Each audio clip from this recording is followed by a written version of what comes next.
I'm looking for a new build. A lot of the projects we've done in the past have been in a 1 or 2 month time frame. I'm really trying to do something that can expand on the process and go into uncharted territory. I've always got a few projects on hand. Right now I have a 29 Ford Model A Roadster pickup and a 29 Ford two-door sedan. These cars are hugely popular in the last few years because you can go a million different directions with it. You lower this thing, chop the top, big engine, wild paint job, you got a nice vehicle. This Roadster pickup was going to be a bit more of a conservative project. I've got 4 full fenders, hood, grille, and I was hoping to make a removable hardtop roof. It's like a giant go-kart. If you've driven one, you know they're super fun. This one's set up kind of highboy style. I was thinking maybe full fendered, something a little bit more adult looking. For me, I like the crazy stuff, something that's really going to challenge me. So I've got a few hot rod projects, I got a couple other ideas, but I really just want to see what a few of my friends have going on also.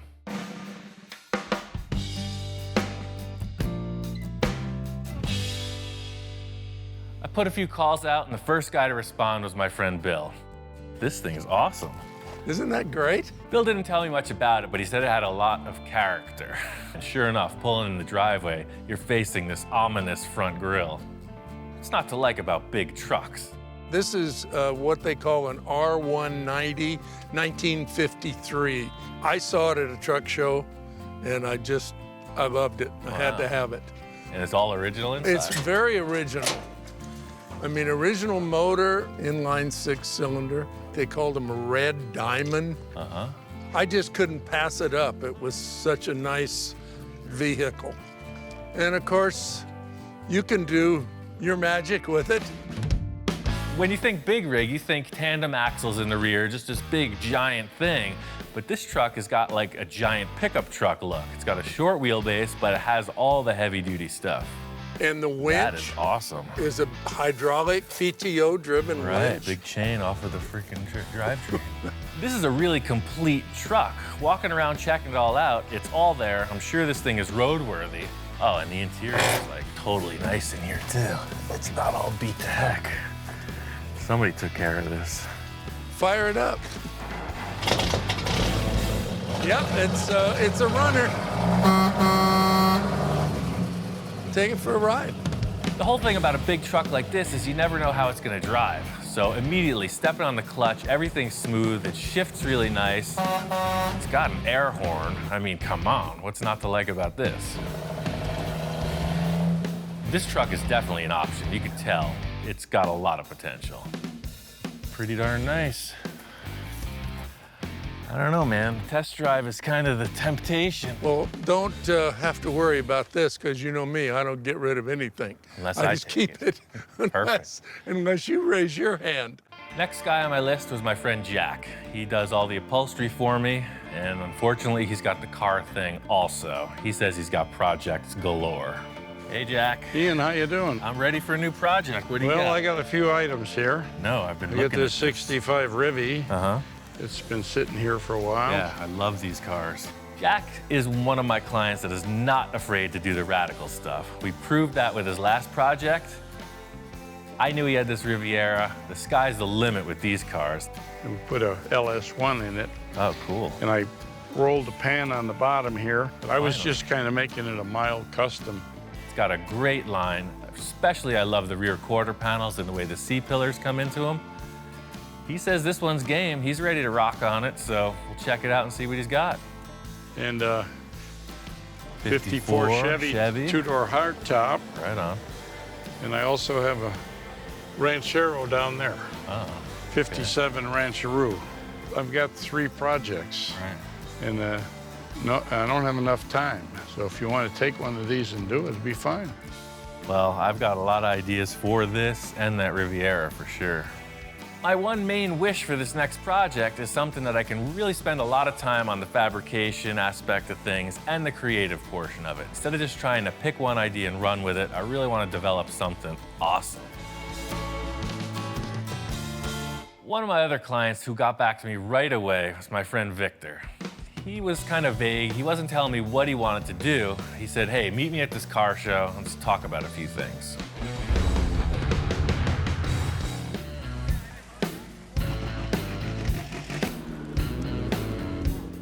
I was searching around for clients who wanted to do a new project. Victor called me out. He said he's got a couple ideas. He was kind of vague. He wasn't telling me what he wanted to do. He said, hey, meet me at this car show. Let's talk about a few things. Victor's one of my wildest clients. We've done a lot of really crazy stuff, and he just can't seem to get enough. So him calling me out to this car show, I'm just wondering what's brewing. Ian, how you doing, man? Good morning. The reason why I wanted to bring Ian out was to get some inspiration. I won't tell him what I'm gonna do. I'll let him feel it. I mean, we've done so many other projects. I want to stretch his ability to the next level. We walk right in the gate, and there's a beautiful Mercury Custom. I know Victor's all about those, so I'm figuring, yeah, here we go, another lead sled. I think we need a different flavor. Rolls Royce. I'm not ready for that. You're not ready to be chauffeured around? You still want to drive? You're always asking for more room. How about just making smaller cars? I mean, you could do like this. You could do 10 of these in the space it takes to put one Merc. This car show is all over the map. It's kind of a game of pin the tail on the donkey. I just don't know where the donkey is. Yeah, check this out over here.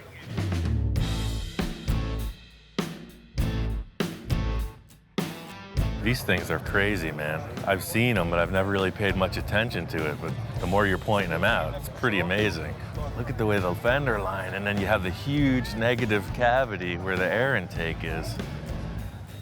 And as we started talking, everything fell in line. He started to become impressed with all these supercars. Hey, look at these vents. Hey, look at this. Look at the engines. Look at the way they flow. No, now I'm starting to get the idea of what you're talking about. All these styling elements will somehow translate it into that Volkswagen over there. It's perfect. This is what I'm talking about. It's your classic VW. And if you want to do some kind of an awesome styling exercise, the Volkswagen platform is ideal for that. And the engine, I mean, listen to it. It's got that iconic sound. Yeah, no, that is, but I'm out. I'm all on board, and Victor's like, no, that's not what I'm thinking. It's punk rock, man. I'm out. That's my flavor. I want that stealth. Victor always describes himself as that old school lowrider guy, right? He's got the Mercs, he's got a lot of cool 50s, 60s customs. Then he's telling me his wife has got some idea for this stealth vehicle. First of all, my wife said, honey, why don't you build a stealth? And I'm going, stealth, stealth. You know, the stealth bomber? I go, that's interesting. As I start to look at these supercar, Ferrari, Lamborghini, they have such a stance and a look that's just amazing. When they're standing there, it looks like they're going 100 miles an hour. Victor brings me over to the Batmobile, the iconic 60s show car, and he's telling me this wild design, this anything goes mentality is really where we're going with this next project. This car has inspired so many people to do custom build. This is why we're here, because of this man right here. Sure, right? No doubt about it, yeah. And if he could do this, we could do what we want to accomplish also. It's a little relief to come to the Batmobile because I know it's a hand-built, it's a custom-crafted vehicle. We talked about Barrett's, we talked about inspiration, we talked about the fabrication, what it takes to do it. And I said, Ian, anything is possible. Victor's got these crazy ideas of some kind of a exotic sports car. I have no concept of this type of vehicle, so it's a path in a whole new direction. This is the flavor, man.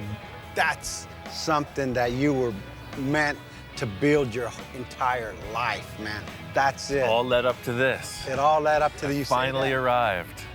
I never want to be stagnant, you know? I'm always looking for the next thing, the next hurdle to jump, and I think Victor's setting it up big. Victor brought me out here to his nursery. He says he's got a car he wants me to check out. What the heck is this thing? Yeah, I got this at a junkyard. Oh, perfect starting point. You never know what we're getting into with this guy, but pulling up on it, I can see it's got a really low profile in the nose. I don't know what it is. Check this out.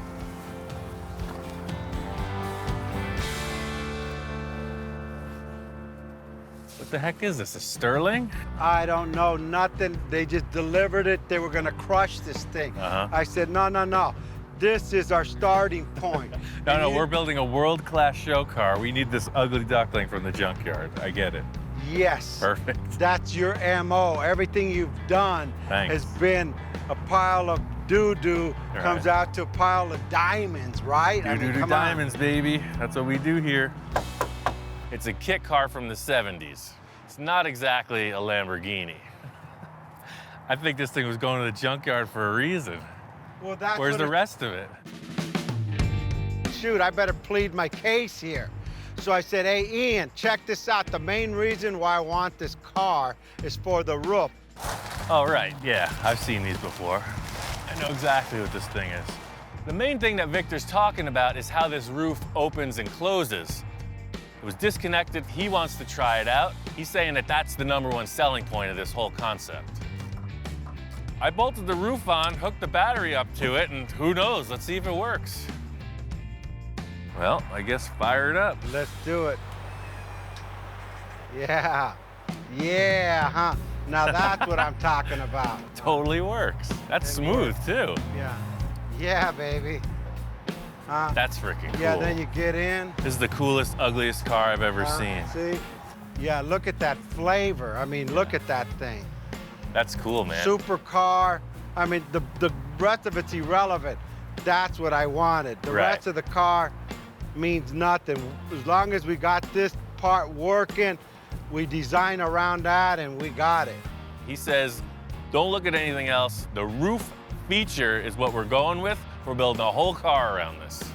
Does it run? I don't know. You don't even care, do you? I don't even care. You just want to see these two motors work. I told him, hey, Ian, if you want to get it running, go ahead. I got to go to a job right now, so I'll beat you back at the shop in a couple hours. I have a lot more surprises that I'm going to show this man. Closing the capsule. Watch your head.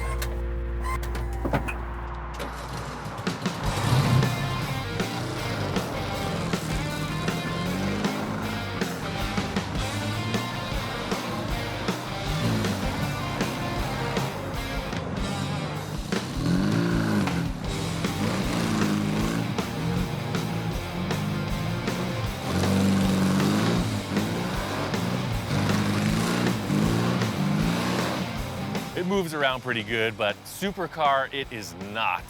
I can't wait to get it back to Victor and see what he's got planned. I'm really not sure where Victor's going with this whole concept, but he's happy with the way the roof functions. You know, I just wanted to get it to his shop and discuss it further, find out what's really happening. Hey, Ian, you beat me back to the shop, Dude, man. I got this thing running. I drove it all the way here. Everything about it works. The roof opens. It's all about just changing the look of this thing. I'm glad to see you got it running, but I'm not really concerned with that. Let me show you what I'm thinking. Remember, I don't want a kit car, and I don't want a Sterling, and I don't want a Volkswagen. I don't like anything in the front end of this thing. Nothing. Me either. We're looking at the front of the car, and he's like, I don't like any of it. We're gonna delete this. He comes around to the back. He says, I don't like any of it. We're gonna delete that. He's looking at the sides. We're gonna get rid of most of this, and we're gonna enhance everything, which is a pretty vague description. I hear you, man. All we gotta do is change everything. Typical story. I got a lot of ideas, but I don't want to really spit them all out or tell them to him, because I want some of his input too. Remember, we're building a supercar. We're not building a 50s custom one-off, one-of-a-kind, That's the what most I love awesome about car this, out right? there. Yeah. With all the other stuff I considered, that's why I was hooked on your idea at the car show, because, you know, it's kind of like what we're doing with the customs. There's no rules. It's just a different shaped car. I was a bit skeptical when we pulled the cover off of this, being that it's a fiberglass kit car, but, you know, performance vehicles are super strong, super lightweight, and this really is right in that direction. But fiberglass, I know this is sturdy. I mean, is that supercar material? Well, think about it. Everybody who's done these concept cars works with this. Even modern Corvettes are some kind of a composite, and that's why they use these types of materials. True. We haven't built any cars out of fiberglass, and I think it's a really good challenge. It's unlike anything I've ever done. I think it's gonna be cool. And Ian, you know, sometimes I change my mind. You can pretty much upgrade everything on this kit car, but it's never gonna handle like a high-end sports car. As far as sports car goes, you know, you have this VW Beetle, 4-wheel drum brakes, and about 50 horsepower, so it's not really a performer, but it does run darn good. This is kind of a weird thing that they just put this box here, but you get rid of that. I know we can hop this motor up and make it really fast, put a cool custom gas tank, and just open the whole back of the car up, man. Remember, we're building a supercar. Right. If we go to Super Show and we open this hood up and say, look at my motor, they're gonna laugh us to another country. And I'm not leaving this country. Yeah, perfect. This has potential to do whatever we wanna do. It's an open canvas. And Ian keeps talking about, hey, we could do this cam and these headers and dual carburetor on this Volkswagen engine, and I couldn't take it anymore. I said, Ian, no more Volkswagen, it's a supercar, hang on. I pull out my phone and I said, just a moment. You know what, let me make a phone call. Hang on a second. Victor's got people, so I don't know who he's calling, but he's on the phone. Hey, you think you come by the shop? Anything's possible. My first reaction is that he's got a guy with an engine adapter or something, so we're gonna put a better engine in this car. Thanks, bye.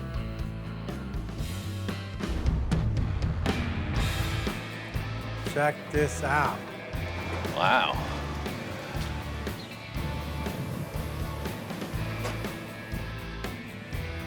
So what, you're changing your mind on that car? You gonna do this instead? No. This is the donor car. What?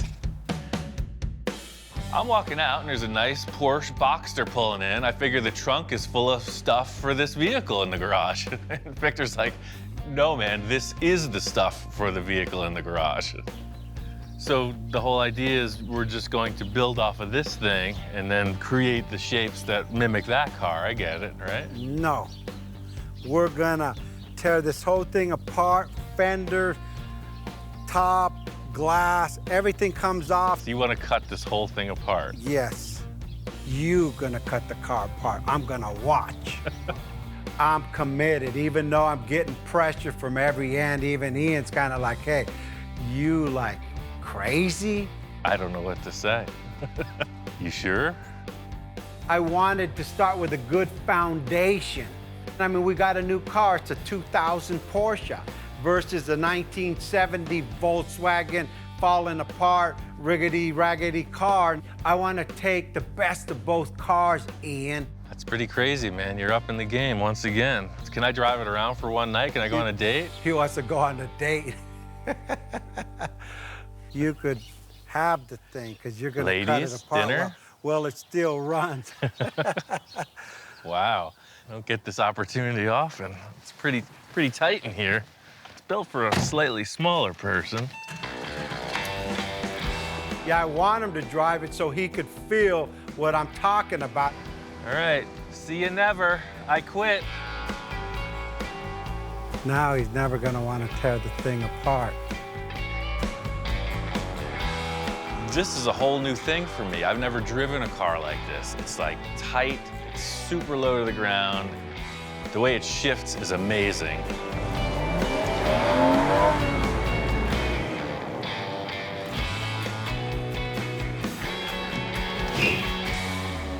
Man, this thing is fun.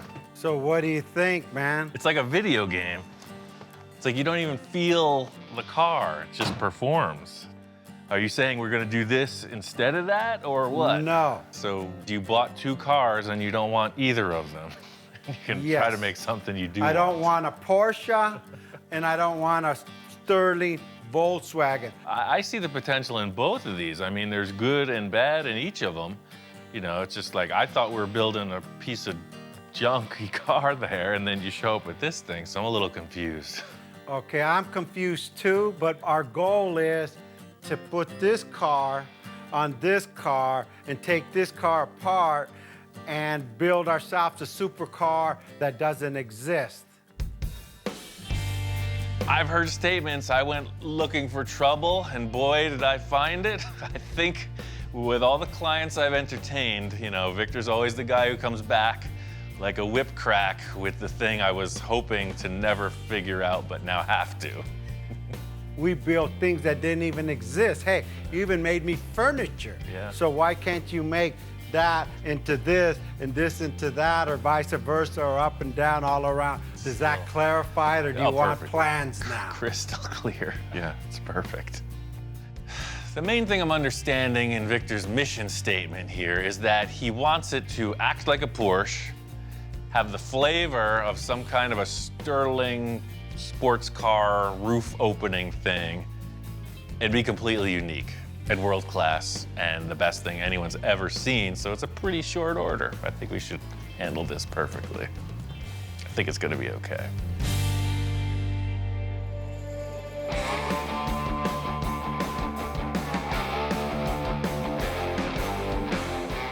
I really love the idea that Victor is just all concept on this. Most of the cars we start with, it's like chopped, section, lower, that whole deal. He's not talking about any of that. He's talking about creating a whole new car body.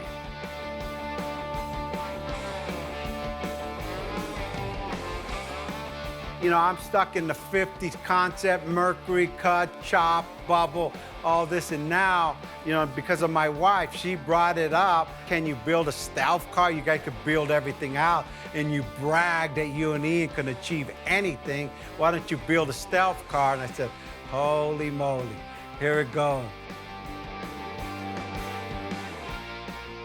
I'm both intimidated and excited. This is pretty high-end stuff in my world, and there ain't nothing to it but to do it. We'll figure it out as we go.